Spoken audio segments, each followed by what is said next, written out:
ولا لا مال بن محسن بن علي الحلوان وجدي الحبيب حامد بن محمد بعبد ولا حبيب حامد بن حسين بعبد ولا حبيب حامد بن عباس بهاشم والعالم الحبيب عمر بن محمد بن سالم بن حفيد بن الشيخ أبي بكر بن سالم شيخي ومربي روحي الحبيب حيدر بن محسن بن علي الحلوان وأهلنا وأصلافنا ورجالنا وشيوخنا وآباؤنا صالحون أن الله يدخل نياتنا في نيتهم وأعمالنا في أعمالهم وأخلاقنا في أخلاقهم على حظهم وكل نية صالحة في لطف وعافية من خيرات الدنيا والآخرة وإلى حضرة النبي محمد صلى الله عليه وسلم. الفاتحة.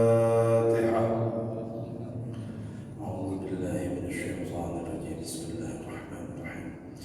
الحمد لله رب العالمين الرحمن الرحيم مالك يوم الدين إياك نعبد وإياك نستعين اهدنا الصراط المستقيم صراط الذين أنعمت عليهم غير المغضوب عليهم ولا الضالين آمين. بسم الله الرحمن الرحيم. السلام عليكم ورحمة الله وبركاته. الحمد لله والصلاة والسلام على رسول الله سيدنا ومولانا محمد بن عبد الله وعلى آله وصحبه ومن والاه.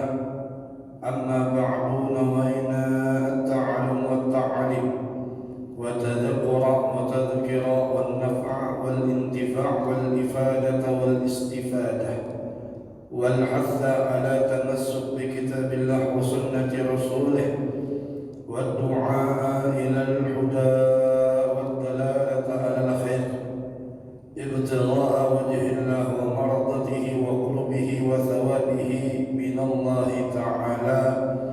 آمين يا رب العالمين. أيها المحترمون hadirin jamaah salat maghrib yang dirahmati oleh Allah Subhanahu wa taala. Alhamdulillah, puji syukur kehadiran Allah Subhanahu wa taala yang mana dalam kesempatan ini dengan takdir daripada Allah, taufik dan hidayah daripada Allah, kita dikumpulkan di tempat yang mulia ini, yang mana kita awali tadi mengerjakan salat maghrib berjamaah, kemudian kita lanjutkan untuk sedikit mengkaji daripada ilmu warisan daripada Nabi Muhammad sallallahu alaihi wasallam guna untuk mengetahui tentang agama kita, sehingga di dalam peribadahan penyembahan kepada Allah bisa semakin lebih baik dan bisa semakin sempurna, dan sehingga semua amal ibadah kita diterima oleh Allah Subhanahu wa taala. Amin ya rabbal alamin. Hadirin yang dirahmati oleh Allah Subhanahu wa taala, di pertemuan yang telah lalu kita telah membahas tentang bagaimana orang-orang yang berbuat baik, maka hendaklah orang yang menerima kebaikan dari seseorang tersebut minimal, paling tidak, yaitu dengan memuji atau mendoakan kepada orang tersebut. Dan juga disebutkan kelanjutannya, janganlah kau menyakiti hati seseorang muslim. Dengan apa menyakitinya? Menolak pemberian orang tersebut. Karena dikatakan segala sesuatu yang ada di tangannya pada hakikatnya itu dari Allah. Tapi ini menolaknya ya. Menolaknya itu adalah karena merasa diri kita itu ada saja terhadap apa yang dia beri. Diberi orang daging, seorang sudah banyak besi daging di rumah, ambil aja, kesian. Kesian. Artinya kalau memang tidak ada min ghairi mas'alatin, tapi tanpa dia ini apa bahasanya, meminta diberi sama orang, maka dikatakan memang jangan menolak, jangan ditolak, karena pada hakikatnya pemberian itu datangnya dari Allah Subhanahu wa Ta'ala. Itu dulu diceritakan ada seorang ulama ini dakwah ke satu daerah tersebut juga ya ada masyarakatnya itu ada yang beragama lain. Nah, satu ketika si ulama ini tadi karena selesai dari dakwahnya kepengen pulang ke kampungnya, ya, karena sudah lama berdakwah di situ. Di saat dia menunggu kendaraan untuk pulang, ternyata ada satu kendaraan yang satu. Ternyata ulama dari pemuka agama dari agama lain. Ditawarkanlah ulama ini tadi. Dia bilang, Anda mau kemana? Dia bilang mau pulang. Ayo sudah sama-sama sekalian, karena saya juga ke satu tujuan yang melewati daerah kampung kamu tersebut. Sudah ikut saya saja. Karena ulama ini tadi melihat nih yang membawa ini ulama dari agama sebelah, maka dia tolak. Dia bilang enggak, terima kasih, saya naik kendaraan umum saja. Kata si ulama pemuka agama dari agama lain ini, Anda jangan menolak pertolongan yang telah Allah berikan melalui saya sebagai perantara. Anda jangan menolak pemberian daripada Allah melalui perantara saya. Karena diomongkan begitu, ya sudah naik. Walhasil seperti itu. Ya. Artinya kebaikan itu kalau memang kita membutuhkan, ambil, nggak masalah, jangan ditolak. Tapi ya, ada kalanya pemberian itu harus ditolak. Harus menempatkan melihat situasi. Nah, pemberian jangan ditolak inilah dijadikan sebagai hujjah atau dalil. Ya, artinya kadang-kadang ulama, tuan guru, ustaz ngajar, ya, maka diberi sebagai hadiah atas apa yang telah mereka lakukan. Ya, jangan kita beranggapan ustaz tadi, guru tadi itu menerima, ya, karena kita yang beri, mereka kan tidak meminta. Ya. Man atahu syai'un min ghairi mas'alatin wala istishrafi nafsin faraddahu fa innama yarudduhu 'ala Allah. Siapa yang diberi sesuatu, man atahu syai'an, siapa orang yang diberi sesuatu min ghairi mas'alatin, tanpa ia meminta, wala istishrafi nafsin, dan keinginan untuk memperolehnya, wala istishrafi nafsin fa faradduhu, lalu ia menolaknya, maka sesungguhnya fa innama yarudduhu 'ala Allah, maka pada hakikatnya ia telah menolak pemberian Allah Subhanahu wa Ta'ala. Nah, makanya dijadikan dalil. Oh, guru itu harus ikhlas. Ya, guru itu ikhlas, jangan diajari urusan ikhlas. Kalau bab ikhlas hatam dalam kitab tasawuf. Ya, tapi itu tadi, ya, mereka menerima hadiah. Artinya tinggal dari kita si murid. Kemudian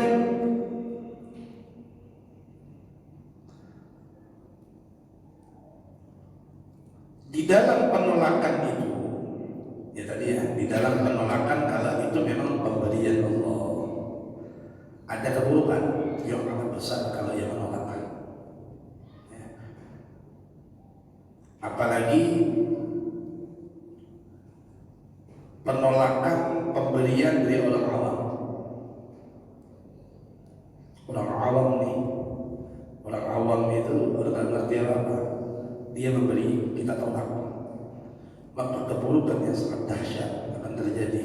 Kenapa? Akan jadi fitnah.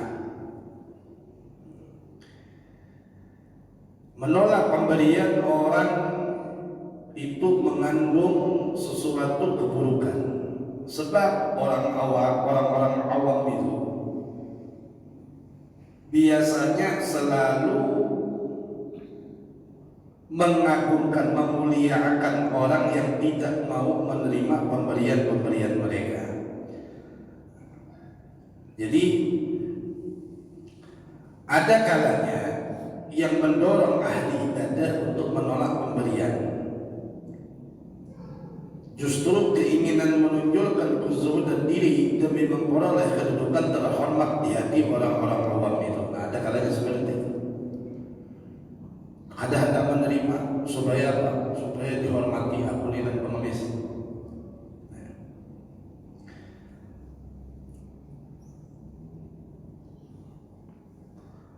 Akan tetapi mereka orang-orang qaumul muhaqqiqin, orang-orang yang mengetahui, yang menguasai ilmu dan orang-orang mengamalkannya, mereka tidak menolak pemberian itu, mereka terima secara terang-terangan, kemudian mereka sedekahkan secara terang-terangan juga. Jadi sifatnya seperti itu. Artinya kalau kita punya, kita nih punya aja, diberi, jangan ditolak. Kenapa? Di dalam penolakan bisa terdapat keburukan yang luar biasa. Kadang-kadang timbul di hati untuk dihormati. Terima, tapi sedekahkan terang-terangan. Artinya juga di situ mengajari. Bisa contoh, khususnya orang awam, kadang-kala mereka memberikan sedekah atau pemberian kepada ulama. Kadang-kala ulama itu orang berduit, sugi, ya. Maka ulama ahlul muhaqqiqin, mereka yang lurus mustaqim di jalan Allah Subhanahu wa taala ini, mereka terima, tetapi mereka keluarkan secara terang-terangan juga secara langsung untuk apa? Mengajari kepada orang yang memberi kepadanya, oh ada yang lebih berhak rupanya, oh ternyata ke situ rupanya arahnya yang harus dikeluarkan. Kenapa? Beliau sekedar menerima kemudian diserahkan. Nah, begitu juga di dalam perkara-perkara yang lain tadi. Dan ada juga di dalam beberapa keadaan tertentu, ya, engkau wajib memang harus menolak, wajib harus menolak. Siapa? Kepada siapa? Menolak sesuatu pemberian tadi terhadap siapa? Apabila engkau mengetahui atau memperkirakan bahwa yang diberikannya ini merupakan sesuatu yang haram. Kau tahu ini sesuatu hal yang haram, maka kau tolak. Ataupun hal itu adalah dari harta zakat, disebabkan orang itu mengira engkau adalah orang yang mustahik, tapi engkau merasa mustahik apa bukan? Kalau engkau tidak merasa mustahik, tolak. Ya, kenapa? Itu haknya orang yang mustahik, yang berhak menerima. Contoh, ya, makanya ulun pribadi, kalau orang menjunjung zakat itu ulun tolak. Kenapa? Karena kategori zakat itu perkara yang sudah baku dalam Al-Quran, jangan ditawar-tawar. Artinya mereka yang sudah dikategorikan oleh Allah melalui Al-Quran dari 8 asnaf itu, kalau memang kita kadang merasa dalam masuk kategori 8 asnaf itu, maka kalau ada yang menerima, kalau ada yang memberikan zakat kepada kita, tolak. Kemudian arahkan supaya tidak salah juga orang tersebut memberikan. salah biar ini mengeluarkan memberikan zakat ini kepada saya. Kenapa? Saya bukan mustahik. Kalau mau mustahik ke fulan, kalau memang kita tahu seperti itu wajib ditolak, jangan diterima. Ini kadang-kadang kesempatan, mumpung ya sudah terima. Masalahnya kalau pada diterima tahun depan masa ada dapat lagi. Ya.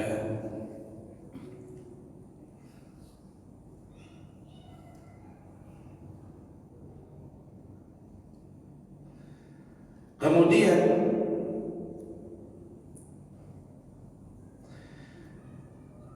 di antaranya juga yang bisa ditolak itu apabila si pemberi adalah seorang zalim yang terus menerus dalam kezalimannya,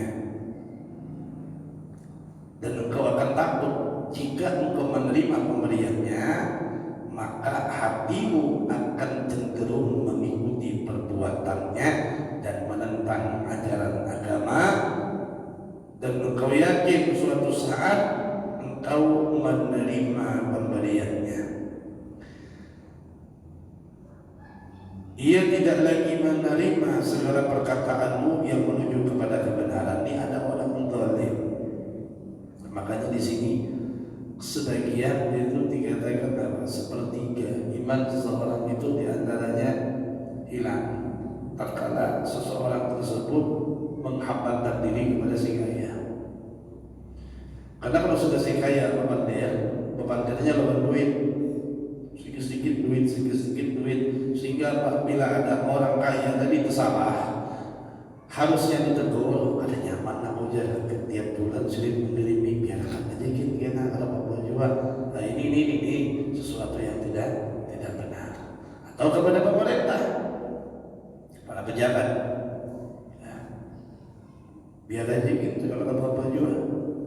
Apalagi dekat ya kan, tiap minggu masuk rekening, tatkala dia melakukan sesuatu kezaliman, kita tidak akan bisa berkata-kata lagi. Kenapa? Bila beban dia kalau bina ATM berjalan hilang. Nah ini ya, maka dari awal kalau memang tidak seperti itu tolak.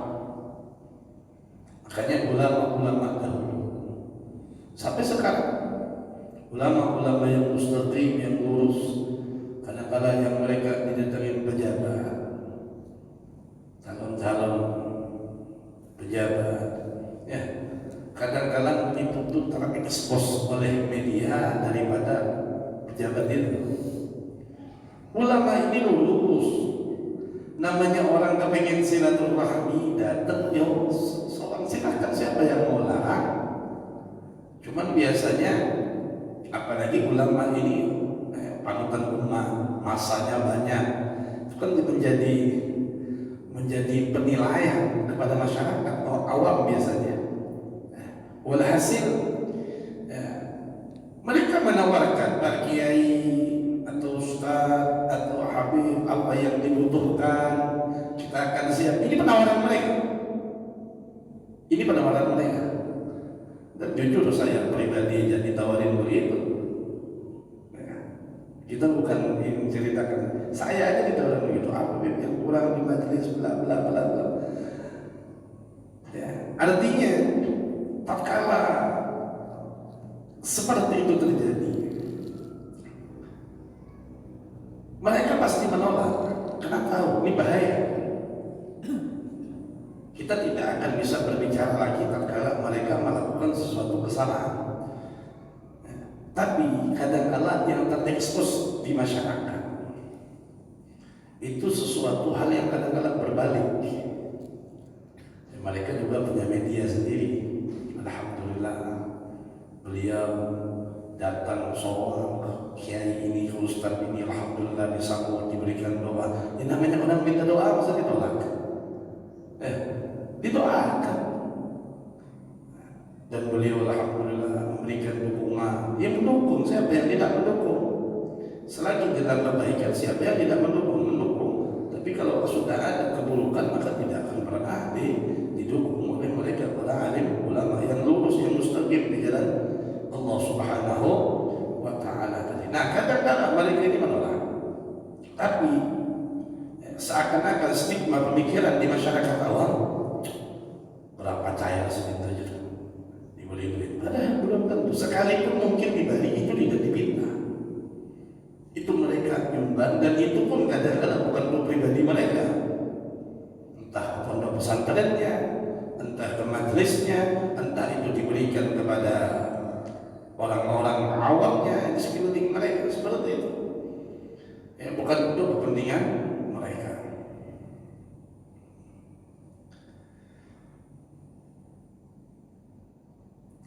Hadirin yang dirahmati oleh Allah Subhanahu wa taala. Kemudian juga di dalam hal ini juga pemberian barang dari hakim atau pejabat pemerintah hasil sitaan dari dua orang atau salah satu dari keduanya yang sedang bersengketa pun hukumnya haram. Ini bersengketa antara si A si B, sengketa. Kemudian kita sebagai penengah atau sebagai saksi atau sebagai intinya sebagai di antara memutuskan dua orang, kemudian menerima imbalan walaupun dia nggak ngomong ini menang enggak, sekedar memberi, tapi di satu sisi akan menjadikan hatimu itu nggak enak. Kau pasti akan memilih kepada sebelah pihak yang telah memberi engkau uang tadi. Makanya haram menerima pemberian dari mereka. Maka oleh karena itu hendaklah engkau berhati-hati dan menolak segala pemberian yang telah diterangkan di atas. Tolak, ditolak. Tapi ada yang tidak boleh ditolak tadi. Ada yang memang tidak boleh ditolak karena memang itu pemberian datang dari Allah Subhanahu wa taala yang tidak mengganggu daripada jalan kebenaran kita. Artinya kita biasa orangnya itu tidak bisa melihat keburukan, kita harus selalu sampaikan tentang kebenaran. Maka tatkala ada orang yang ingin memberi kita, tapi kita tahu ini kalau saya dikasih, saya tidak akan bisa lagi menegurnya. Kenapa? Nggak enak hati nanti. Maka tolak pemberiannya. Nah, seperti itu. Kemudian setelahnya yaitu jangan mendoakan datangnya bencana atau mengutuk, ini bahasanya ya. Jangan sekali-kali mendoakan datangnya bencana atau mengutuk tadi ya, baik itu diri sendiri atau keluarga, harta, ataupun seseorang dari kaum muslimin, walaupun ia bertindak zalim terhadap engkau. Artinya jangan mendoakan mengadakan kepada orang-orang yang walaupun orang itu zalim kepada kita. Dulu Sayyidina Ali bin Abi Thalib masuk bersama putra beliau Sayyidina Hasan bin Abi Thalib Sayyidina Hasan bin Ali bin Abi Thalib. Kemudian ada seseorang lagi khutbah di masjid, orang banyak. Apa yang disampaikan dalam khutbah oleh khatib ini? Mencaci maki Sayyidina Ali bin Abi Thalib. Sedikit pun Sayyidina Ali bin Abi Thalib tidak ada efek terhadap omongan si khatib ini. Justru anaknya Sayyidina Hasan tidak terima. Ya wajar, namanya anak. Maka tatkala Sayyidina Hasan bertanya kepadanya, wahai apakah kau tidak mendengar apa yang dikatakan si khatib ini? Apa kata Sayyidina Ali bin Abi Thalib? Apakah kakekmu mengajarkan kepadamu dan kepada engkau untuk membalas setiap kejelekan dengan kejelekan? Sudah, biarkan saja dia berkata-kata. Bayangkan seperti itu ya. Kalau kita mau contoh Nabi SAW, dia dolimi, diambil sedikit pun tidak mendoakan kepada orang dengan doa yang jelek. Kadang menyumpahi orang. Kalau kita sedikit aja menyumpahi orang ya, sedikit aja luar biasa. Sebab siapa saja yang mengucap atau mendoakan atau mengutuk tadi atas orang yang menzaliminya, berarti ia telah membalasnya. Artinya sama dengan perbuatannya, sama. Makanya kata Sayyidina Ali bin Abi Thalib, apakah kakekmu mengajarkan untuk membalas kejelekan dengan kejelekan? Maka terdiam Sayyidina Hasan, kemudian didengarkan sampai selesai khutbahnya. Luar biasa ya. Akhlak-akhlak seperti itu yang memang harus kita tiru. Kadang-kadang mungkin kalau kita mendengar masuk sih ada orang seperti itu. Bukti ada riwayat di zaman sekarang pun masih ada orang-orang seperti itu. Rasulullah SAW mengatakan, la tad'u ala anfusikum wala ala auladikum wala ala amwalikum la tuwafiqu sa'ata ijabatin. Jangan mendoakan bencana.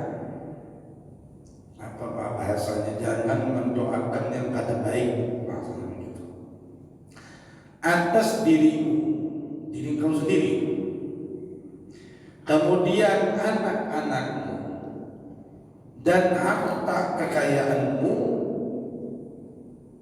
Karena apa? Jangan-jangan hal itu di saat engkau berkata, engkau mengutuk itu, engkau berbicara itu berdepatan dengan sa'ada ijabatin, yaitu waktu ijabahnya doa.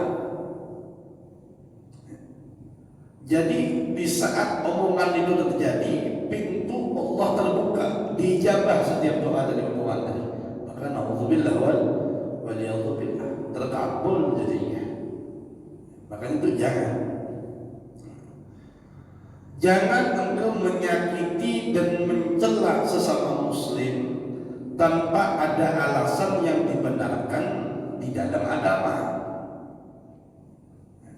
Menyakitinya ini ya tentu dengan omongan ya. Omongan itu lebih sakit daripada pukulan. Man adha musliman faqad adani, kata Nabi Muhammad. Wa man adani faqad adallah. Siapa orang menyakiti salah satu di antara orang Islam, menyakiti, maka sesungguhnya ia telah menyakitiku, kata Nabi. Dan barang siapa yang menyakiti aku, maka pada hakikatnya ia telah menyakiti Allah Subhanahu wa ta'ala. Dan beliau juga mengatakan, sibabul mu'mini fisqun wa qitaluhu kufrun. Mencela sibabul mu'min, mencela seorang mukmin, fisqun adalah kefasikan, artinya dosa besar. Mencela, melaknat, dahak mati masuk neraka, itu mencela itu. Wa qitaluhu kufrun, dan menganggap wa qital ini maknanya membunuh ya. Menganiaya.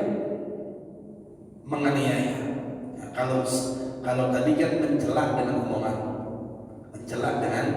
omongan, menganiaya ini dengan fisik ya. Itu adalah sebuah kekafiran ya. Dan ini apa bahasanya, menyakitinya melalui lisan dan melalui fisik.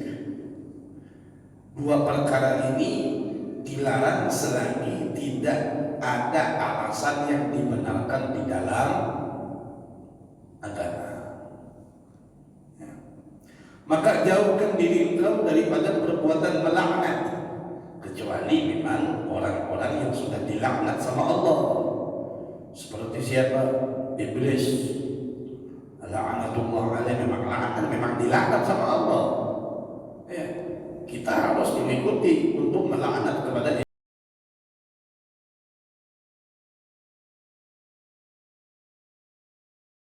yang tidak ada dilaknat, maka kita tidak boleh melaknat.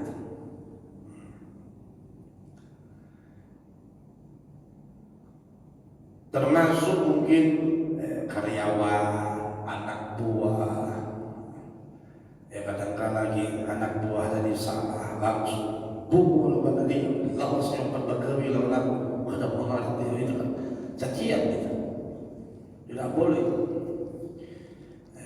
Bahkan dikatakan terhadap seekor hewan saja tidak boleh.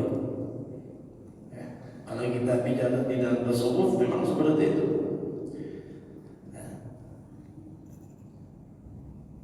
Jangan melaknat seorang manusia seorang manusia tertentu secara langsung walaupun dia seorang kafir. Orang kafir itu tidak boleh dilaknat. Kenapa? Orang kafir pasti masuk neraka? Belum tentu. Ada kalanya hidayah Allah turun. Siapa yang menyangka orang yang begitu benci dengan Islam malah menjadi pembela Islam? Siapa yang mengira orang yang ingin membunuh Nabi Muhammad malah jadi pelindung Nabi Muhammad, menjaga Nabi Muhammad? Makanya jangan melaknat. Kenapa takut kembali kepada kita laknat itu? Bayangkan Sayyidina Umar bin Khattab, mungkin di zaman jahiliyah banyak yang benci kepada Sayyidina Umar bin Khattab di zaman jahiliyah itu. Di saat Islam mulai datang, dia sangat benci dengan Nabi Muhammad, bahkan punya keinginan memang untuk membunuh Nabi Muhammad. Tapi siapa sangka di saat hidayah Allah turun, malah Sayyidina Umar yang menjadi pencetus untuk Nabi Muhammad dakwah secara terang-terangan. Siapa yang sangka Sayyidina Khalid bin Walid yang pernah mengalahkan pasukan muslimin di saat peperangan Uhud dengan ide dari Khalid bin Walid untuk mengepung kaum muslimin sehingga banyak kaum muslimin yang terbunuh di saat itu. Siapa sangka setelah masuk ke dalam Islam malah menjadi pedangnya Allah Subhanahu wa ta'ala. Makanya tidak boleh, tidak boleh, walaupun dia seorang kafir, kecuali apabila engkau yakin bahwa dia mati dalam keadaan kafir. Yakin dia mati dalam keadaan kafir, memang ikan di surah dia malah. Kita nggak tahu kapan dia mati. Hidayah Allah turun itu jadi rahasia Allah dan hak prerogatifnya Allah.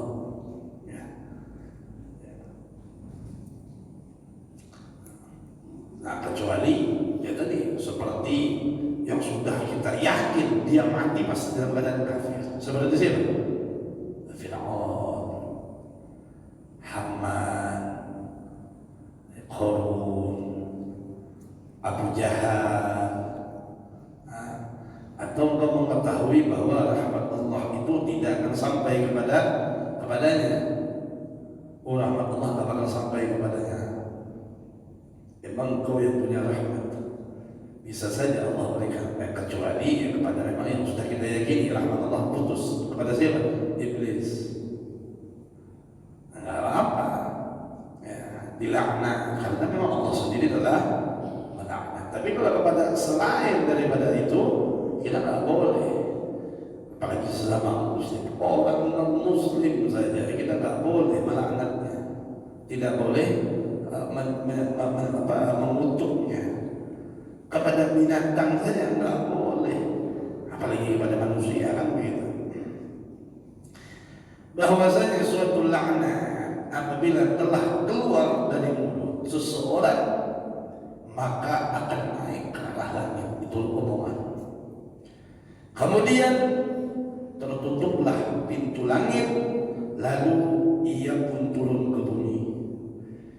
Karena pintu-pintu bumi juga tertutup, ia selanjutnya datang menuju ke arah orang yang dilaknat. Jika memang patut menerimanya, atau apabila tidak patut, laknat itu akan kembali kepada orang yang mengucapkannya. Ini melaknatnya, naik ngomong sampai di langit ditutup sama Allah Subhanahu wa ta'ala pintu laknat itu. Turun ke bumi, pintu-pintu bumi pun tertutup. Maka tujuannya cuma dua, datang kepada yang bertujuan, yang diomongkannya. Kalau memang orangnya pas dengan omongan, maka laknat tadi tertuju kepadanya. Tapi kalau tidak pas, dia akan kembali mencari yang membicara tadi, maka akan kembali kepada orang yang membicarakan atau melaknat tersebut. Nah, hadirin yang dirahmati oleh Allah Subhanahu wa taala. Kemudian hendaknya engkau akhwatul Islamiyah, hendaknya engkau selalu berupaya mendekatkan hati-hati kaum mukminin dan membuat mereka saling berkasih sayang dengan cara memperlihatkan kebaikan-kebaikan mereka dan merahasiakan keburukan-keburukan mereka. Dan hendaknya engkau tidak segan-segan berusaha memperbaiki hubungan antara mereka apabila sewaktu-waktu terjadi keretakan. Sebab yang demikian itu lebih besar pahalanya daripada pahala sholat dan puasa sunnah. Lebih-lebih antara orang tua dan anak serta kerabat dekat lainnya. Sebagaimana Allah berfirman dalam Al-Quran, innamal mu'minuna ikhwatun fa'aslihu baina akhawaykum. Sesungguhnya orang-orang yang beriman, innamal mu'minun ikhwatun, mereka adalah bersaudara. Nah, di sini menarik.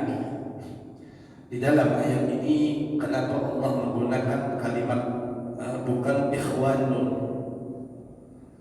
bukan ikhwanun pakai huruf nun, tapi ikhwatun pakai huruf tak, taknya marbutah lagi, taknya pakai tak marbutah. Kata ulama ini menandakan ikatan tidak terbuka. Kalau nun itu hurufnya terbuka, ya, antara ujung dengan ujung kan terbuka. Tetapi Allah menggunakan kalimat ikhwatun pakai huruf tak marbutah. Tak marbutah ini taknya akan bulat, atasnya seakan-akan diikat di atas. Kata ulama ini menandakan ikatan seorang mukmin yang didasari iman dan Islam itu lebih kuat ikatannya ketimbang ikatan saudara. Hal ini di mana kita lihat? Lihat bagaimana peristiwa sahabat Nabi Muhammad SAW. Di saat orang-orang masuk ke dalam Islam, keluarga mereka yang menentang tetap di Madinah, yang ikut syariat Nabi hijrah ke Madinah, yang menolak tinggal tetap di kota Makkah. Dan mereka padahal banyak itu yang saudara, ya, yang saudara itu banyak hubungan mereka. Kemudian di saat peperangan Badar mereka berperang, dan peperangan itu yang begitu berat yang dirasakan oleh kaum muhajirin. Kenapa? Yang diperangi bukan orang lain, yang diperangi kerabat mereka sendiri. Ada yang berperang melawan saudaranya sendiri, keponakannya sendiri, pamannya sendiri. Nah, kata ulama berbeda dengan kaum muslimin yang ikhwah, ikatannya ini didasari ikatan la ilaha illallah Muhammad Rasulullah. Ikatannya lebih kuat daripada ikatan saudara. Fa aslihu baina akhawaykum, maka perbaikilah hubungan di antara persaudaraan tersebut. Artinya selisih paham di antara orang beriman itu biasa, tapi jangan dikomporin. Fa'aslihu, perbaiki. Perbaiki kalau seandainya ada terjadi kesalahpahaman. Makanya kita lihat di awal penyebutan ini bahwasanya hendaklah kau berupaya mendekatkan hati-hati kaum mukminin. Kita tidak mampu. Seandainya dikatakan oleh Allah kepada Nabi Muhammad, wahai Muhammad, seandainya seluruh dunia engkau serahkan kepada mereka untuk menyatukan hati mereka, maka kau tidak akan pernah bisa. Maksudnya nih, seluruh dunia ini dibagi rana, dibagi rata. Asal hati semua orang sama, tidak perlu lagi, maka tidak akan pernah bisa menyatukan hati mereka. Tetapi ingat, pertolongan Allah lah yang menjadikan mereka hati mereka bersatu dan diberikan kasih sayang kepada mereka. Dan ikhwah Islamiyah ini, persatuan di dalam persaudaraan di dalam agama ini harusnya yang di zaman sekarang ini mulai goyah. Kenapa mulai goyah? Sedikit saja selesai, game sudah bahasanya. Sedikit saja ada perbedaan, sedikit saja ada perselisihan, hancur hubungan Islamiyahnya. Padahal makanya di dalam ayat Al-Quran itu surah Al-Imran itu, wa dzkuru ni'matallahi 'alaikum a'da'an fa'alafa baina qulubikum fa asbahtum bi ni'matihi ikhwana wa kuntum 'ala shafa hufratin minan nar fa anqadhakum minha kadzalika yubayyinu Allahu lakum ayatihi la'allakum tahtadun. Ingatlah, ini ayat itu turun menceritakan daripada dua kelompok yang besar kabilah yang ada di Madinah. Bagaimana mereka itu diberikan oleh Allah nikmat yang begitu besar, yang mana di saat itu mereka a'daan, mereka itu bermusuh-musuhan, mereka itu bermusuh-musuhan. Tapi di saat mereka menerima Islam, menerima kalimat tauhid, beriman kepada Allah, permusuhan itu dihilangkan oleh Allah dari dalam hati mereka. Dan itu permusuhan bukan permusuhan sehari dua hari, setahun dua tahun. Itu warisan dari kakek moyang mereka, warisan dari kakek moyang mereka turun temurun. Tatkala mereka bertemu, bukan sapaan, dentingan pedang yang terdengar, dan itu sudah menjadi tradisi mereka. Tapi di saat dua kubu besar ini, dua kelompok besar ini masuk ke dalam Islam, justru mereka lah orang-orang yang membela kepada Nabi Muhammad, dan mereka lah orang-orang yang menerima kedatangan kaum Muhajirin berhijrah dari kota Mekah. Mereka lah orang-orang yang dikenal dengan kaum Ansor. Dua kelompok besar ini dipersaudarakan oleh Nabi Muhammad sallallahu alaihi wasallam. Bayangkan, tradisi yang dianggap mereka oleh adah bagi mereka tadi dihilangkan. Kenapa? Agama yang dibawa oleh Nabi Muhammad ini rahmah, menghilangkan permusuhan, pertikaian. Kemudian dipersaudarakan mereka, bahkan diadakan perkawinan silang kepada mereka. Dan di situ Allah Subhanahu wa taala terangkan pada saat itu, wa kuntum syafa hufratin minan nar. Pada saat itu kalian, mereka itu kaum Ansor tadi, suku Aus dan suku Khazraj tadi sudah berada di tepi jurang neraka. Fa anqadhakum minha, tetapi Allah diselamatkan dengan apa? Datangnya Nabi Muhammad membawa risalah agama. Makanya ayat sebelumnya Allah berfirman, ayat sebelum dzkuru ni'matallahi 'alaikum ini, Allah Subhanahu wa taala sebutkan wa'tasimu bihablillahi jami'an wa la tafarraqu. Berpegang teguhlah dengan agama Allah, dengan syariat Allah, jangan kalian bercerai-berai. Kita ini kadang-kadang bercerai-berai urusan pribadi, bercerai-berai. Urusan pribadi ada sepemahaman bercerai-berai. Padahal selagi tidak ada yang mendasar, jangan bercerai-berai. Ini kita kadang-kadang mengutamakan ego. Padahal ikhwah, persaudaraan di antara kaum muslimin ini luar biasa.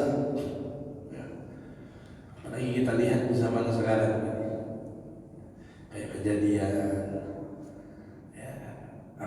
Iran dengan Israel, Iran bela kepada Palestina. Orang-orang Islamnya banyak yang ingin. Kita sudah tidak membela apa-apa, tidak apa. Paling tidak udah diam sudah. Kenapa? Iran itu kadang-kadang yang dibawa akidah, Iran itu akidahnya Syiah. Selagi masih kalimat la ilaha illallah Muhammad Rasulullah, mereka Muslim. Artinya kita tidak mampu membela saudara Muslim kita yang di Palestina. Tidak juga, lebih baik diam. Mendoakan tidak juga, lebih baik diam. Artinya tidak membantah. Karena apa? Untuk menunjukkan posisi kita di pihak mana. Masa kita lebih rela orang Palestina dia zalimi sama orang Israel?